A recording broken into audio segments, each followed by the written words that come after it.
ওই চতুর্থ নাড়ুটা হলো আমার গুরু গোবিন্দ। আমি মূর্খ হতে পারি, কিন্তু আমি কৃষ্ণ নামে দীক্ষিত। মহারাজ, ওই নাড়ুটাই আমি যখন মারা যাব, আমার হৃদয় মাঝে দিয়ে আপনি গঙ্গার জলে ভাসাইয়ে দেবেন। তান্ত্রিক রেগে গেলেন, এই তা তোর গুরুর ওই যে গুরু নাড়ুটা, ওইটা তোর বুকে দিলে কি হবে? বলে এই নাড়ুটা দিলে আমি বাঁচলে বাঁচতেও পারি। চিন্তা করুন, যার একটু পরেই হত্যা করা হবে সে নাকি বাঁচলে বাঁচতে পারে। বলছে হ্যাঁ আমি বাঁচলে বাঁচতে পারি, কারণ কি জানো? আমারে বাঁচালে বাঁচাতে পারে, বাঁচালে বাঁচাতে পারে, বাঁচালে বাঁচাতে পারে, বাঁচালে বাঁচাতে পারে। গুরুদেবের এমন ক্ষমতা, বাঁচালে বাঁচাতে পারে। আমার গুরুদেবের এমন ক্ষমতা, বাঁচালে বাঁচাতে পারে। ছোট্ট ছেলেটা ভরসা করে বলছে বাঁচালে বাঁচাতে পারে আমার গুরুদেব। তান্ত্রিক বলে এক্ষুনি তোর মারা হবে, তোর কে বাঁচাবে? মহারাজ ছুটে এসে ছোট্ট ছেলেটাকে জড়ায়ে ধরলো। শোন খোকা, আমার আর সন্তানের প্রয়োজন নেই। আজ থেকে তুই আমার অর্ধেক রাজ্যের রাজত্বর ভার নিবি। আজ থেকে তুই আমার সন্তান। আজ থেকে আমি তোকে সন্তান রূপে গ্রহণ করলাম। তাহলে গুরুদেব বাঁচালে বাঁচাতে পারে তো? তাই প্রত্যেকে গুরুচরণ আশ্রয় করুন। গুরুচরণ আশ্রয় না করলে কোনোদিন পৌঁছাতে পারবেন না।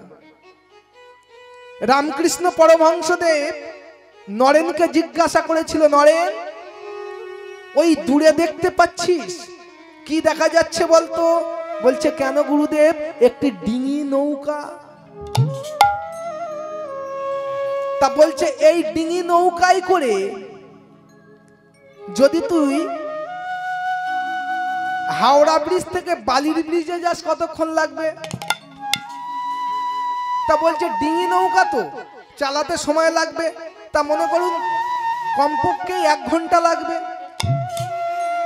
তা বলছে আচ্ছা, যদি এই ডিঙি নৌকাটা ওই স্টিমারের পিছনে বেঁধে দেওয়া যায়,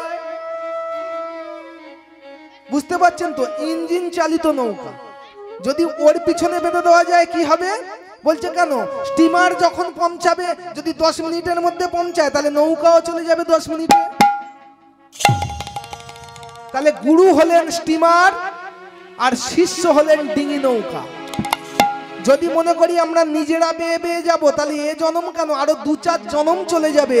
আর যদি গুরুচরণ আশ্রয় করি, ওই যে গুরুর পিছনে ধরলাম আমি, গুরু যখন যাবে আমিও পেছন পেছন যাবো। নিতাই গৌর হরি বল, হরি বল। আজ সন্ধ্যার পূর্বে রসকালে, ও মায়েরা একটু মন দিয়ে শুনুন, এটা হলো পদাবলী। পদাবলী মানে যেমন ভাবে আপনারা বাজার থেকে আলু কিনে আনলেন, আলুটাকে কাটবেন, কোনটা ভাজাতে যাবে, কোনটা চচ্চড়িতে যাবে আর কোনটা ঝোলে যাবে, সেটা কিন্তু আলু কাটার উপরে নির্ভর করবে। ঝুড়ো ঝুড়ো করে কুচে, আর যদি আপনি ঝোলে দেন তো গলে যাবে, তাই না? তাহলে ঝোলের গুলো একটু বড় হবে, ভাজার গুলো কুচো কুচো হবে। তাহলে আলু কাটার উপরে নির্ভর করবে আপনি কেমন তরকারি করবেন। তাহলে আলুকে বলি দিতে হবে। আর পদাবলীর গল্পটা হলো, যদি পদ গেয়ে গেলে হবে না, পদকে টুকরো টুকরো করে ভাঙাতে হবে, তবেই হবে পদাবলী। বলি মানে কাটা। আমি যে পদকার পদ লিখেছি, আমি খালি কবিতার মতো গিয়ে চলে গেলাম, আপনারা কিচ্ছু বুঝতে পারবেন না। যারা একটু গান বাজনার নলেজ আছে তারা বুঝবে, আর কেউ বুঝবে না। এইবার পরের দিন গল্প হবে, ছেলেটার আনলাম অত টাকা দিয়ে, কি করলো কে জানে।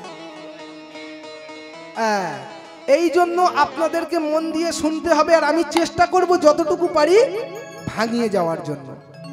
বলছে কি হেরিলাম অপরূপ গোড়াগুণ নিধি, কতই চান্দ নিঙারিয়া নির্মল। আমার নেনামা অলবিধি বেলি রসকাল, রসকাল মানে সন্ধ্যার একটু আগে কোন এক নদিয়া নাগরিক কাঁখে কলসি নিয়ে সুরধনী গঙ্গায় জল আনতে গেছে। জল আনতে গিয়ে প্রেমের ঠাকুর শ্রী গৌরাঙ্গের রূপ মাধুর্য লাবণ্য দর্শন করে তার কলসিতে আর জল ভরা হলো না। ছুটতে ছুটতে ঘরে গিয়ে আছাড় খেয়ে পড়লেন, কাঞ্চনা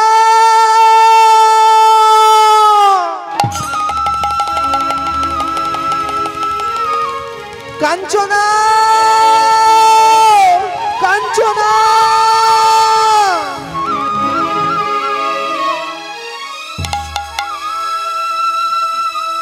কি হয়েছে? যিনি গৌর রূপ দর্শন করেছেন তিনি হলেন গৌরী পিয়া। কারণ অনেকে বলেন দেখবেন বিষ্ণু পিয়া, না বিষ্ণু পিয়া নয়, কারণ বিষ্ণু পিয়া হলো ঐশ্বর্যের প্রতীক। তাহলে আমি গৌরী পিয়া কেন বললাম? গৌর প্রিয়সী যদি না হয়, এক নজর দর্শন করে এসে এমন নয়ন জলে বয়ান ভাসাতে পারত না। ছুটতে ছুটতে গিয়ে বলছে, কাঞ্চনা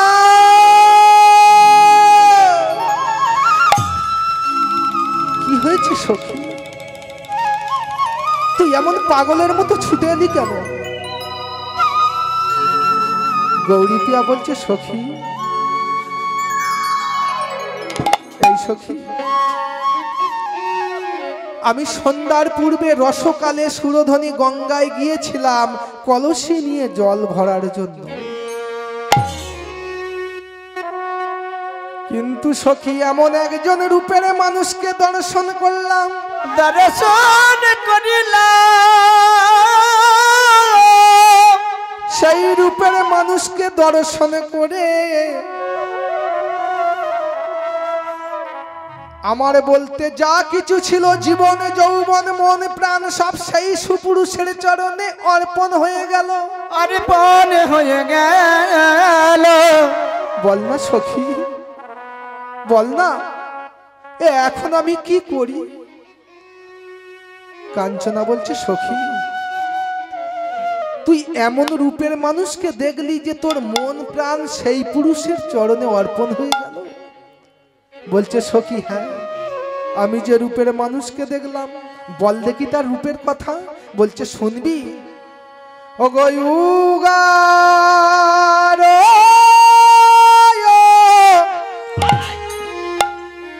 সুধা জন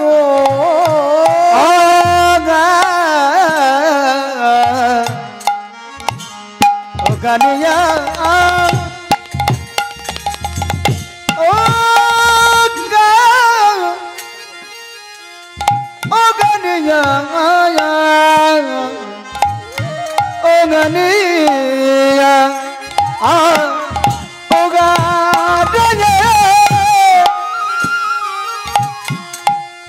সুধা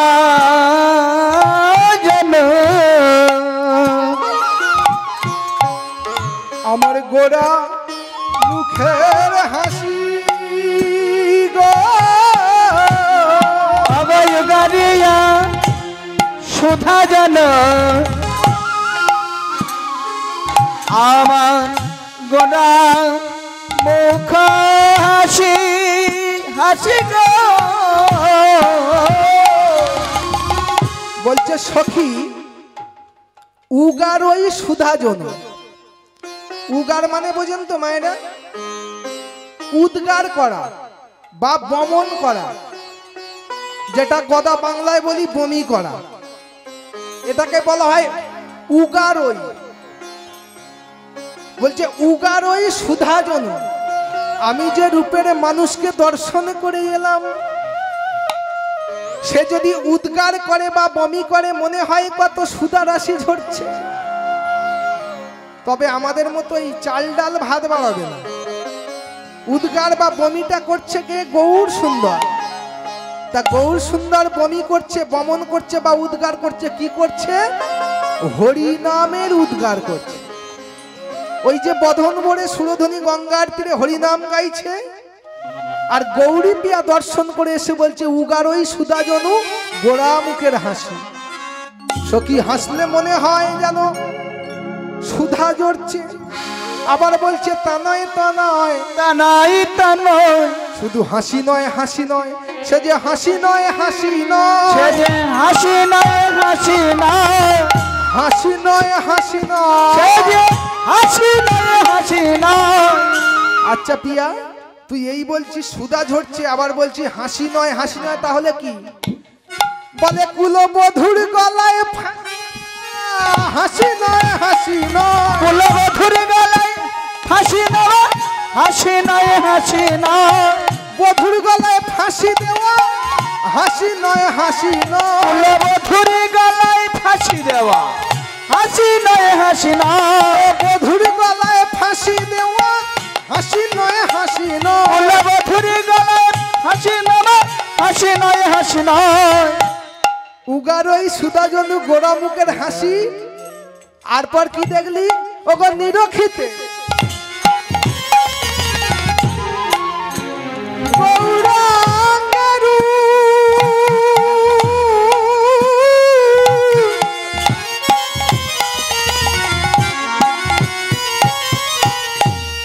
আমার হিয়ায় রইল পশি,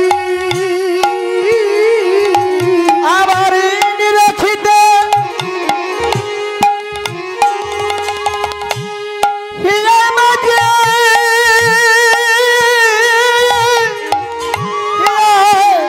রইল পশি গো, হিয়ায় রইল পশি, বসে আছে সে যে বসে আছে, বসে আছে সে যে বসে আছে, মূর্তিমান মদনের মতো বসে আছে, মূর্তিমান মদনের মতো বসে আছে, মদনের মতো বসে আছে, হিয়ার মন্দির মাঝে বসে আছে, অগহিয়ার মন্দিরের মাঝে বসে আছে, মণি কোঠায় আলো করে বসে আছে, গৌরী কোথায় আলো করে কিছুতে ভুলিত নারী বদনে ভরে হরি হরি বল।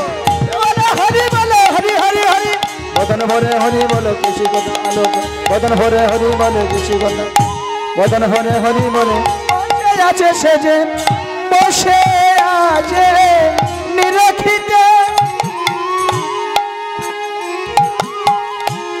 হিয়াই মাঝে এই রইল পশি গো, কিবা হিয়াই রইল পশি। নিরখিতে গৌরাঙ্গ রূপ হিয়ায় রইল পশি। সখীরে, আমি যখন সেই রূপের মানুষটার দিকে তাকালাম, তাকালাম সেই রূপের মানুষটাই আমার হিয়ার মাঝে বসে রইল, বসে রইল। সখী, সেই রূপের মানুষকে আমি আর ভুলতে পারছি না। বলতে পারি সখী, আমার কেন এমন হলো? জানিস সখী, যদি আমি কপিকুলে জন্ম নিতাম, কপিকুল মানে বোঝেন তো? কপিকুল এই ফুলকপি বাঁধাকপি নয়, বলছে বানর কুলে যদি জন্ম নিতাম, হনুমানে যেমন বক্ষ চিড়ে রাম সীতাকে দেখিয়েছিল, আমিও সেই রূপের মানুষকে আমার হিয়ারে মাঝে দেখাইতাম। সখী শোন, ও মায়েরা, হনুমান দেখিয়েছিল তো বুকের মাঝে রাম সীতাকে। যখন রাম রাবণের যুদ্ধ শেষ হলো, সেই যুদ্ধের শেষে রামচন্দ্র সবাইকে উপহার দিচ্ছিলেন। উপহার মা সীতা এসে বলছে, প্রভু সবাইকে তো এত এত দিলে, আর আমার হনুকে কিছু দেবে না? কি বললেন মা, একটু ভালো করে ভেবে দেখুন, আমার হনুকে কিছু দেবে না। অর্থাৎ মা জানো কি, হনুমানকে নিজের সন্তান মনে করতেন। আর রামচন্দ্র বলছে, শোনো সীতা, তোমার হনুমানকে দেওয়ার মতোই আমার যে কিছু নাই, আমার যে কিছু নাই। ও মা, একটা রাজা, রামচন্দ্র হলেন অযোধ্যার রাজা, আর সেই রাজা বলছে একটা হনুমানের দেব এমন সামর্থ্য আমার নেই। এটা কি মানা যায়? প্রভু রাম বলছে, সীতা, যুদ্ধে হনুমান যে ভূমিকা পালন করেছে, যে কষ্ট করেছে, ওকে দেওয়ার মতো কোনো উপহার আমার কাছে নেই।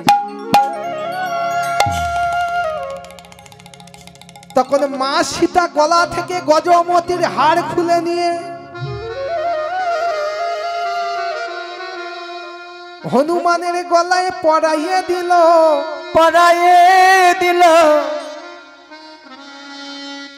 মা সীতার গলায় কিসের হাড় ছিল? গজমতির হাড়। লক্ষ হাতির মধ্যে একটা হাতির মাথায় গজমতি হয়। গজ মানে হাতি, আর মতি সেটা মাথায় জন্ম নেয়। সাতী নক্ষত্রের বাড়ি বা জল যদি হাতির মাথায় পড়ে তবে হবে মতি। তাহলে দশরথ রাজার বৌমা রাম রাজার স্ত্রী আর জনক রাজার মেয়ে, তার গলায় তো বহুমূল্যের মালা থাকবেই। মালাটা যেই না দিলেন হনুমানের গলায়, হনুমান একটা করে পুঁথি দেখছে আর দাঁত দিয়ে ছিঁড়ে ফেলে দিচ্ছে। লক্ষণ ঠাকুর বলে উঠল, এই জন্য বানরের গলায় মুক্তার মালা শোভা পায় না। হনুমান ঘুরে দাঁড়ালেন, লক্ষণ ঠাকুর ঠিক বলেছেন, আমি তো পশু জাতি, আমার গলায় এই মালা শোভা পায় না। তা তুই ছিঁড়ে ছিঁড়ে ফেলছিস কেন? জানো ঠাকুর, যে মালার মধ্যে নেই আমার প্রভুর মূরতি, আমার প্রভুর মূরতি, আমি গলায় রাখি যদি সেই গজমতি, আমি অহংকারে যদি হয়ে যাই আনমতি, সেই জন্যই আমি ছিঁড়ে ফেলে দেই এই গজমতি।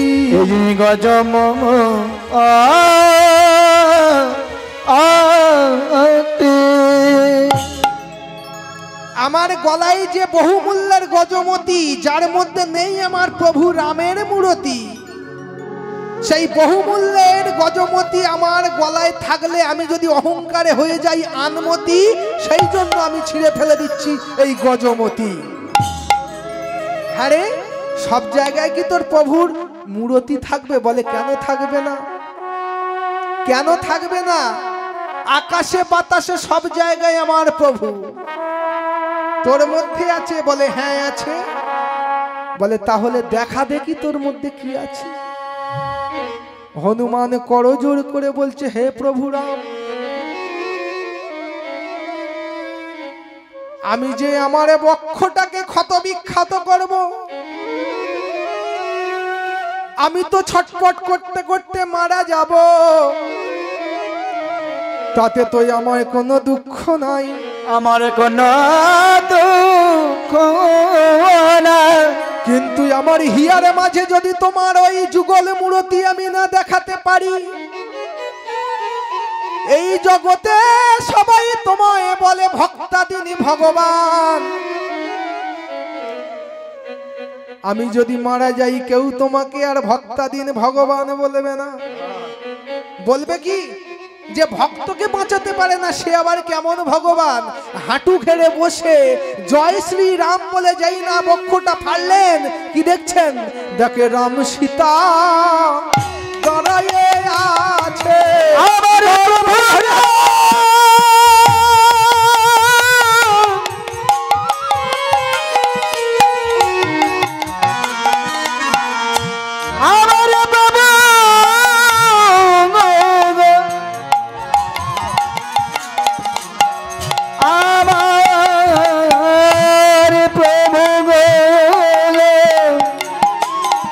দেখি রাম সীতা দাঁড়ায়ে আছে আমার হনুমান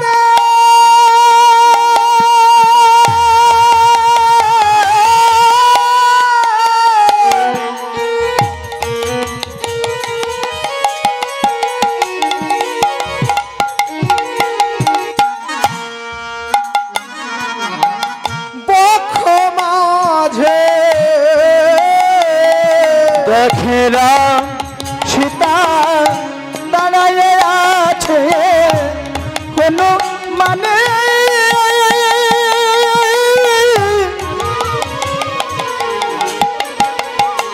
হনুমানের পক্ষ মাঝে রাম সীতা দাঁড়ায়ে আছে হনুমানের পক্ষ মাঝে দেখে রাম সীতা দাঁড়ায়ে আছে হনুমানের পক্ষ মাঝে দেখে রাম সীতা দাঁড়ায়ে আছে হনুমানের পক্ষ মাঝে দেখে রাম সীতা দাঁড়ায়ে আছে হরিবল হরিবল রাম সীতা দাঁড়ায়ে ক্ষমাগে দেখে রাম সীতা দাঁড়ায়ে আছে। তাই আজ গৌরী পিয়া বলছে সখী আমি যদি কফিকুলে জন্ম নিতে পারতাম হনুমানের মতো আমি আমার বক্ষটা চিরে দেখিয়ে দিতাম আমি সুরধনী গঙ্গার তীরে কোন রূপের মানুষকে দেখে এসেছি। সখী আরো আমি কি দেখলাম জানিস? কি দেখেছিস সখী? সখী আমি একবার আখি পালটিতে যেন কত যুগ ধরে তার দেখি নাই। ওগো আখি পালটিতে কত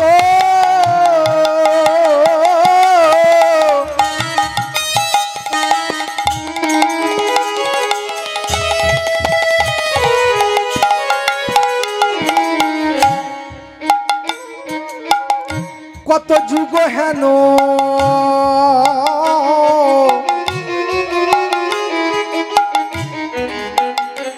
মনি আহমদি হে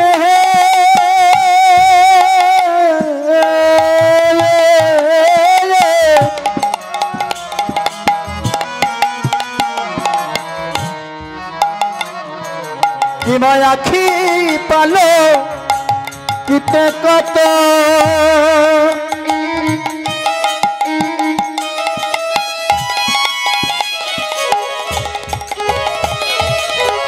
কত যুগ হেন মানে হিয়ার মাঝে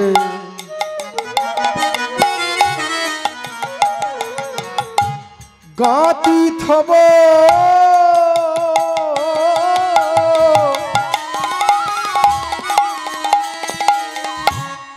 ওরা রূপ খানি কিবা হিয়ার মাঝে গাথিব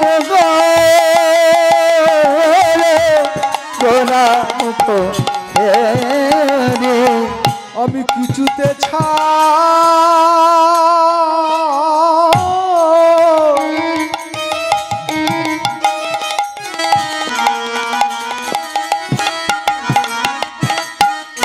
ছাড়ব না সখী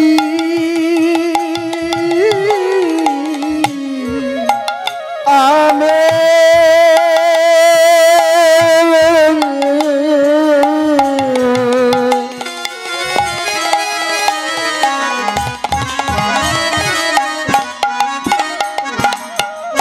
কিছুতে চাইব না সখী আমার হিয়ার মাঝে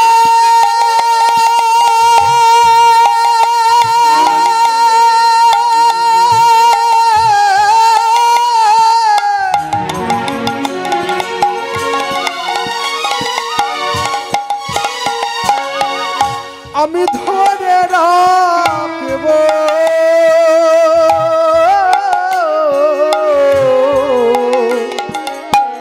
কিছুতে ছাড়িব না সখী হিয়ার মাঝে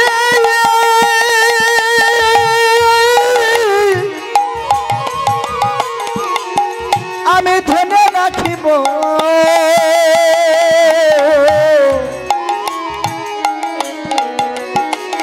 আমি কিছুতে ছাড়িব না সখী বলি কোথায় আলো করে আমি কিছুতে ছাড়িব না সখী বলি কোথায় আলো করে আমি কিছুতে ছাড়িব না সখী হিয়ার মাঝে আমি কিছুতে ছাড়িব না সখী মাঝে হইয়া সখী কিছুতে ছাড়িব ইয়ার মাঝে রাখি কিছুতে ছাড়িব না সখী ইয়ার মাঝে আদিব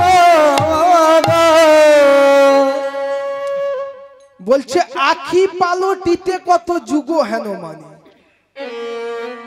আমরা যে চোখের পাতাটা ফেলছি বা পলকটা ফেলছি এক সেকেন্ডও কিন্তু লাগে না, পড়ছে আর উঠছে।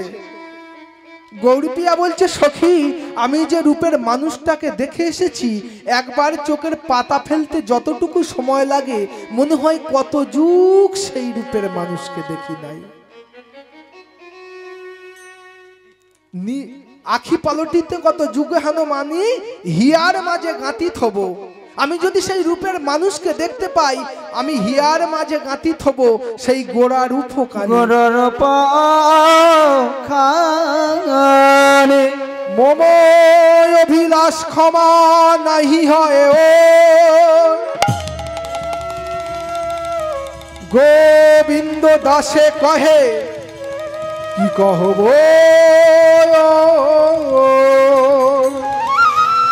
গোরা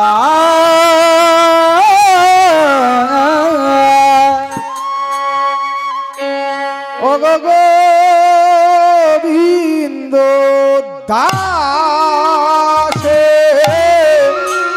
কহে কি কহব হে গোবিন্দ দাস কহে কি কহব গোরা হে গোবিন্দ